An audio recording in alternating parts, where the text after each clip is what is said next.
Sorry BTS, আপনাদেরকে আমরা জিতাতে পারিনি। একটা সময় বলা হতো আমরা নাকি ওয়ার্ল্ডের মধ্যে সবচেয়ে powerful and toxic BTS army, কিন্তু আমি তো দেখি না। আর্মিরা সব বদলে গিয়েছে ওরা আর আগের মতো বিটিএস লাইক করে না। আজকে অনেক কষ্ট লাগে। না হয় এতদিন ধরে বিটিএস আর্মি জিপিতে মাত্র 9,000 বিটিএস আর্মিরা হয়েছে, আর তা বিটিএস আর্মিতে জয়েন হতেই চায় না ওরা। তোমরা যদি বিটিএস আর্মিতে জয়েন হতে চাও, তোমরা ফার্স্টে অ্যাকাউন্ট ফলো করো। আর তোমরা বিটিএস আর্মিরা কেন এভাবে বদলে যাচ্ছ, আমি কি একটু জানতে পারি? অধিকাংশ বিটিএস আর্মিরাই বদলে গিয়ে এখন হ্যাটার্স হয়ে যাইতেছে।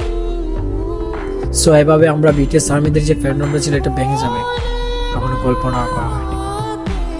সো সবাই যার যার মতোই বদলে যাও, সমস্যা নেই। কিন্তু যারা রিয়েল বিটিএস আর্মি তারা কখনো বদলাবে না, তারা সবসময় একইভাবে বিটিএসকে ভালোবেসে যাবে।